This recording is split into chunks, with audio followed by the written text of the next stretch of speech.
This is a seminar for African Americans in the early 1900s, one of the folders in the African American history section in Schoology. We've got 3 slides that we'll go through today. The first thing I want to highlight is the Exodus of 1879. Remember, we are looking at the period of America's history after the Civil War and the Reconstruction era, when everyone, North and South, free and former enslaved individual, is trying to figure out what the United States will look like and how the rights of former slaves will compare with the rights of the white Americans who had enslaved them. After the Civil War and the Reconstruction era, things largely went back to the way that they had been, and African Americans definitely did not have equal rights in the southern United States. So they had a few options. Some of them chose to stay in the South and make the most of the life that they were living and the opportunities that were available to them. Many of them, specifically in 1879, chose to move west, to leave the situation they were in and set out for some of the land they had heard about that was open in places like Kansas and even further west. They could live on the land and farm it for a few years and buy it for a relatively low price from the U.S. government. So in 1879, thousands of African Americans headed west. There were white landowners who tried to block their progress and keep them in the South. Most of them did end up in Kansas, where they could claim free or very inexpensive land and do what was known as homesteading. They would claim a section of land, farm it, build a house on it for a certain number of years, and then the government would give it to them or sell it for a cheap price. Many Southerners feared that as this happened, they would lose all of the laborers who had worked the plantations for so long, and so they physically blocked the movement of the former slaves, and they also passed laws that made it really difficult for them to move out of the South.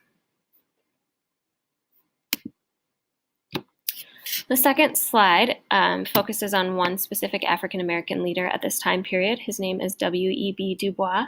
He is an African American leader who fought against discrimination. The previous leader of the African American community had been Booker T. Washington, and his advice had been to make the most of segregation and that African Americans should do the best they could with the opportunities available to them. W.E.B. Du Bois didn't feel like that was enough. He wasn't satisfied with that. He was the first African American to graduate from Harvard with a PhD. That's a pretty big deal. That took a lot of work on his effort, and that wasn't a community where he would have been welcomed on equal footing with open arms. Then he worked at founding the Niagara Movement, a group of African Americans who worked to meet for several years in a row to push for voting rights and equal rights for African Americans. And that grew. They ended up working with white leaders as well and forming the NAACP, the National Association for the Advancement of Colored People, an organization that's still around today. And that group inspired African Americans to fight for their civil rights, not just to make the most of what was available to them at the time, but to push for more opportunities. And it was successful in time. The Great Migration was a period of American history from 1910 to 1940. During that time period, about 2 million African Americans left the South. They headed north and west, and they were looking for more opportunities. They were not able to make a living and really change their status in the South.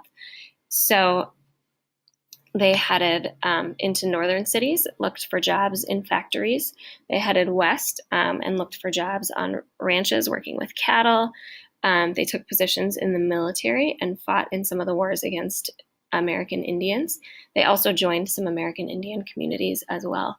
As African Americans moved north, they met opposition there, even though there was less segregation in the north, and African Americans were generally more welcomed there. They joined a lot of immigrants arriving from Europe and faced judgment and persecution because those immigrants and less skilled white workers were afraid that the incoming African American former enslaved individuals would take their jobs. Another period of note is the Harlem Renaissance. That was a period of creativity among African American artists, writers, and musicians.